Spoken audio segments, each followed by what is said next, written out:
శార్వరీ పూర్ణిమ అంటారు. అంటే శరత్కాల పూర్ణిమ రోజు అద్భుతమైనటువంటి శరత్కాల పూర్ణిమ రోజు భగవంతుడు ఆహ్లాదాన్ని కలిగిస్తూ ఉంటాడు. ఎందుకంటే శరద్ ఋతువు చాలా చల్లనైనటువంటిది. ఈ రోజుకి 5వ రోజు జరిగేటువంటి పూర్ణిమ రోజు కోజాగర పూర్ణిమ అంటారు. ఆ రోజు ప్రజలంతా కూడా మెలకువతో ఉండి లక్ష్మీ అమ్మవారిని ప్రార్థిస్తారు. ఆ కోజాగర పూర్ణిమ రోజు అంటే శత పూర్ణిమ రోజు, ఈ ఆశ్విన పూర్ణిమ రోజు ఎవరైతే మెలకువతో ఉండి కుబేరుణ్ణి లక్ష్మిని ప్రార్థిస్తారో వాళ్ళకి అఖండ గజాంత ఐశ్వర్యాలు లభిస్తాయని చెప్పి శాస్త్రాలు చెబుతూ ఉన్నాయి. ఇంకా అలాగే చందనం శీతలంలోకే నమామి చంద్రవదనాం చంద్రాం చంద్ర సహోదరి అని అమ్మవారిని మనం కీర్తిస్తూ ఉంటాం. లక్ష్మీ అమ్మవారు ఎవరంటే చంద్ర సహోదరి. చంద్ర సహోదరి అంటే ఆ తల్లి చంద్రుడి యొక్క కిరణాలను కలిగించేది. చంద్రుడి యొక్క కిరణాలు చల్లగా ఉంటాయి. చంద్ర సహోదరి. చంద్ర సహోదరి అంటే చంద్రుడికి సోదరి లక్ష్మీదేవి. ఎందుకంటే సముద్ర మథన సమయంలో ఉద్భవించినటువంటి వస్తువులు 16లో చంద్రుడు కూడా ఒకరు కనుక లక్ష్మికి సోదరుని వరుస. అంటే శ్రీనివాసుడికి ఆయన స్వయాన బావమరిది. అలాంటి బావమరిది గారు ప్రసరింపజేసినటువంటి వెన్నెలల పైన కూర్చుండి ఈ శ్రీ వెంకటేశ్వర స్వామి ఈ రోజు చంద్రప్రభ వాహనంపై వెళుతూ ఉన్నాడు.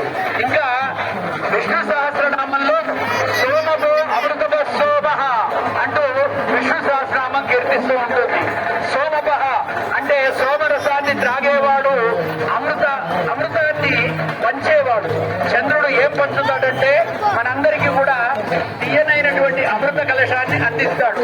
ఆయనకు సుధాకరుడని పేరు.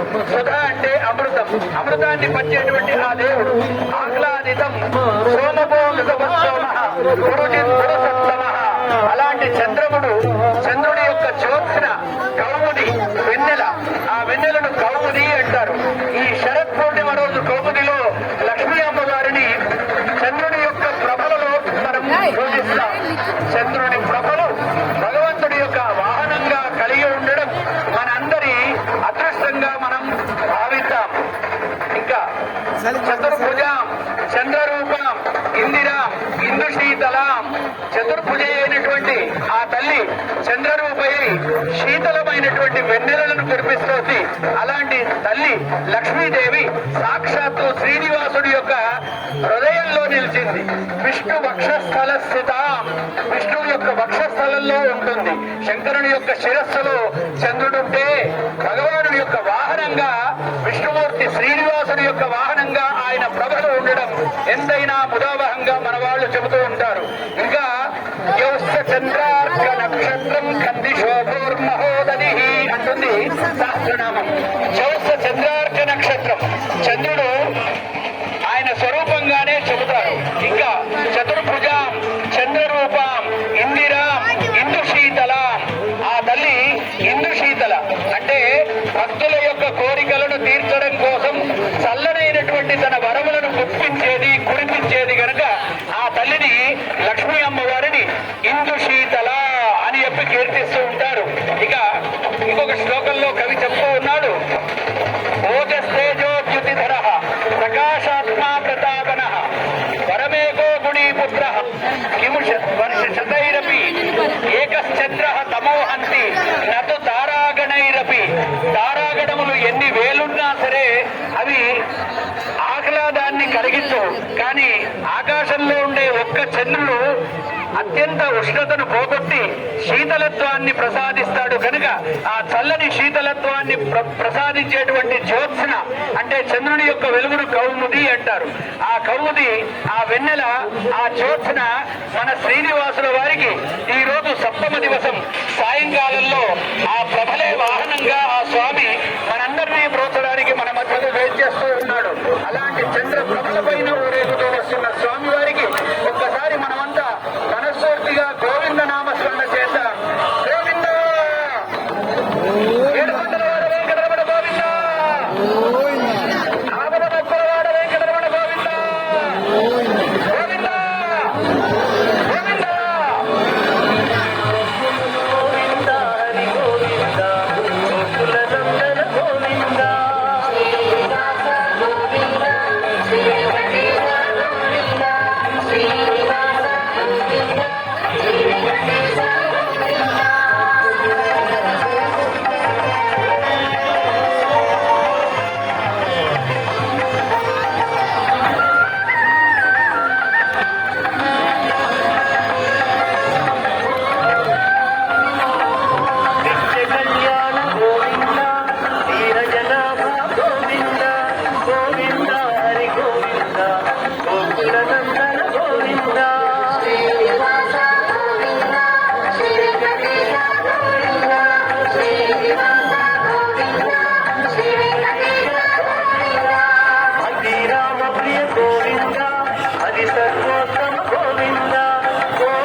మూర్తి గోవింద జగత్స్వరూప గోవింద గోవింద హరి గోవింద గోకుల నందన గోవింద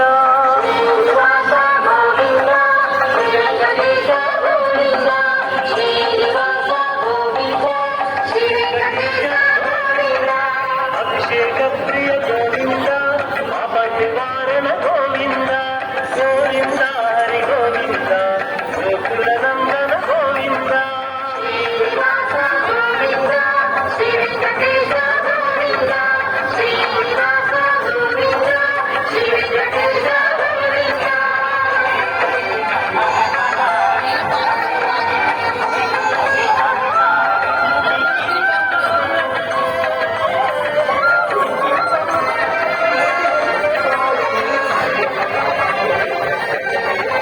కిరీట గోవింద గోవింద గోవింద హరి గోవింద గోకుల నందన గోవింద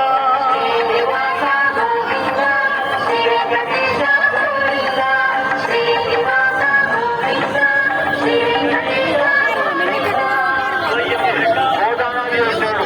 అంటే ఈరోజు మనం ఏం తెలుసుకోవాలి అంటే భగవంతుడితో పాటు భగవంతుడు భరించడానికి పద్మావతి పద్మగుంటూ పోల్చిన ఆ తల్లితో పాటు మనకు చంద్రుడు కూడా వస్తాడు. కాబట్టి చంద్రమా మనసు అట్టహాన్ని చెప్తాం. అంటే మన మనస్సు భగవంతుడిపై చరణాలపై ఉంచితే చాలు చంద్రుడిలా మనకి పైకి వచ్చి మనకి కనిపిస్తాడు. చంద్రుడిలా అనుగ్రహిస్తాడు. చంద్రుడి చల్లని చూపులు మనపై ఉండేలా చేస్తాడు. అంటే ముందు సూర్యుడిని చూసాం, అతి తీష్టమైన తాపాన్ని చూసాం. అటువంటి తీష్టమైన తాపాన్ని చంద్రుడు తీసుకొని అది శీతలంగా మారుస్తాడు. దీని నుంచి మనం ఏం తెలుసుకోవాలంటే కష్టాలు కూడా మనకు వస్తాయి, కోపాలు ఉంటాయి, తాపాలు ఉంటాయి. ఇవన్నీ కూడా మరింపజేసేలా చేస్తూ తన మనస్సు చల్లగా ఉంచేలా, మన మాట చల్లగా ఉండేలా, తన కరుణ చల్లగా ఉండేలా స్వామి చూపులు మనపై ఉంటే చాలు, మనపై స్వామి యొక్క అనుగ్రహం కలిగితే చాలు మనం ధన్యులవుతాం. కాబట్టి ఇటువంటి స్వామిని మనం తరుద్దాం, స్మరిద్దాం, దర్శిద్దాం. వాటికి స్వామి నిన్నే కలిసేలా చేసుకోవాలని చెప్పి భగవంతుని ప్రార్థిద్దాం. గోకుల నందన గోవింద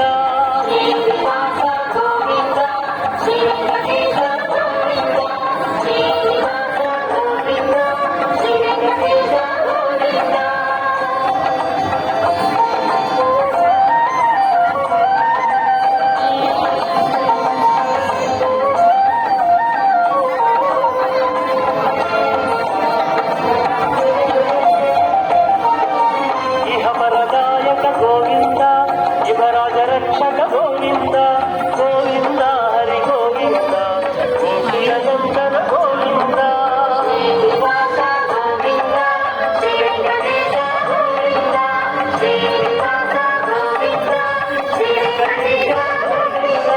పరమదయాళో గోవింద పద్మనాభ హరి గోవింద గోవింద హరి గోవింద గోకుల నందన గోవింద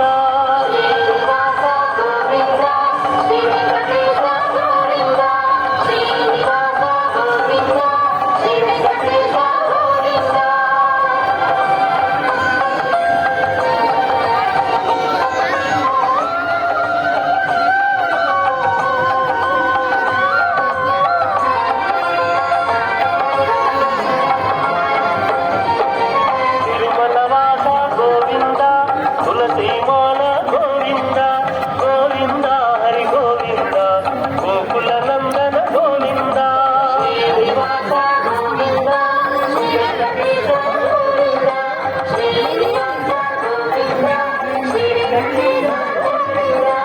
శేషశయన గోవింద శ్రీ వెంకటేశ గోవింద గోవింద హరి గోవింద గోకుల నందన గోవింద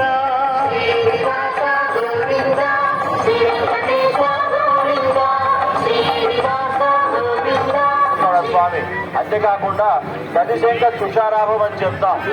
పురుగులా స్వచ్ఛగా ఉండాలి, వెన్నలా ఉండాలి. వెన్నెల అనేది అంత సులభంగా రాదు. పాలని తర్వాత పెరుగు ఇవన్నీ కూడా మనకి స్వచ్ఛంగా జరిపే సాధనాలు. వీటన్ని బాగా మదనం చేస్తే, పాలను ఎంతో కలిసి మదనం చేస్తే దాని నుంచి వచ్చిన పెరుగుని మదనం చేస్తే దాని నుంచి వచ్చిన వెన్న, ఆ వెన్న చాలా స్వచ్ఛంగా ఉంటుంది. ఇవేవి కూడా శాశ్వతం కాదు. వెన్న నుంచి వచ్చిన నెయ్యి మాత్రమే శాశ్వతంగా ఉంటుంది కాబట్టి ఇవన్నీ కూడా మనకి అమృత స్వరూపంగా ఉంటాయి. కాబట్టి ఈ అమృతం నుంచి పుచ్చిన వాడు చంద్రుడు కాబట్టి అమృతం వచ్చిన కిరణాలు బీజ కిరణాలు మనకి అమృతత్వాన్ని కలుగజేస్తాయి, అమృత తుల్యమైన జ్ఞానాన్ని కలుగజేస్తాయి. ఆ అమృత తుల్యమైన మాటల్ని గురువు ద్వారా విందాం.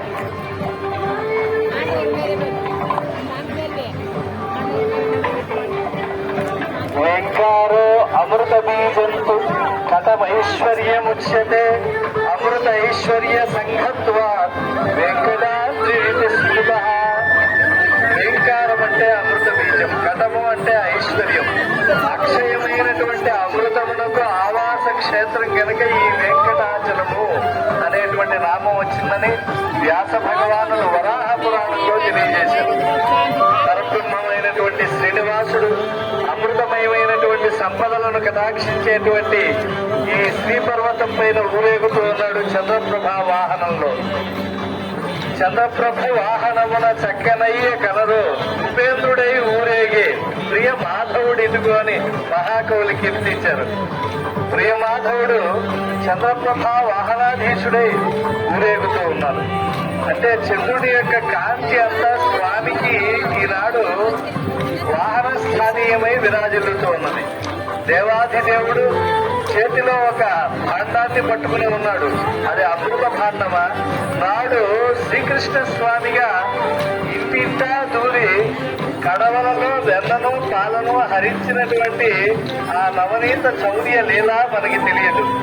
ఓయమ్మ నీ కుమారుడు మా ఇండ్లను పాలు పెరుగు మననీడమ్మ పోయల వెక్కడికైనను మా అన్నల సురభులాన మధ్యల వాడి. అమ్మా నా ఇంట్లో పాలు పెరుగు మననీయట్లేదమ్మా, నీ కొడుకు ఓ యశోదమ్మ మేము ఎక్కడికైనా వెళ్ళిపోతాం, ఈ నందవ్రజంలో ఉండలేము అని చెప్పి ఆ గోపికలంతా కూడా మొరబెట్టుకున్నారు. చిక్కినట్టే చిక్కుతాడు, వెళ్ళిపోతూ ఉంటాడు ఆ బాలకృష్ణుడు. ఎక్కడ ఉంటాడు ఆయన? కలింద గిరినందిని తట సురద్రుమాలంబిని మదీయ మతి జుంబిని భవతు కాపి కాదంబిని. ఆయన కలింద గిరిలో అంటే ఆశ్చర్యమైనటువంటి యమునా నది విహారములు అంటే స్వామికి ఎంతో ప్రీతి. అక్కడ ఉండేటువంటి వృక్షముల పైన ఉంటాడు. ఆ కృష్ణ మేఘము అక్కడ దర్శనమిస్తుంది అన్నారు. అయితే లౌకిక మేఘానికి కృష్ణ మేఘానికి తేడా ఉంది అన్నారు. స్మృతాపి తరుణాతపం కరుణయ హరంతి తృణాం అభంగుర తనుద్విషాం వలయితా శతైర్విద్యుతాం కలింద గిరినందిని తను సురద్రుమాలంబిని మదీయ మతిజుంబిని భవతు కాపి కాదంబిని. ఆ యొక్క సురపన్న చెట్ల మీద ఉన్నాడు ఆ స్వామి. నల్లని మేఘము వలె ఉన్నాడు. ఈ మేఘము ఉన్నది ఆయన ఉన్నారు. ఈ రెండింటికి తేడా ఏమిటి అన్నారు. లౌకికమైనటువంటి మేఘము గర్జన చేసి మనల్ని భయపెడుతుంది. ఈ కృష్ణ మేఘము మనల యొక్క దృక్పథమును తెలుసుకుని మనల్ని ప్రేమతో పరిరక్షిస్తుంది. ఆ మేఘము వల్ల లోకములో శాంతి వస్తుంది, సూర్యుని వేడిమి తొలగుతుంది. ఈ కృష్ణ మేఘము వల్ల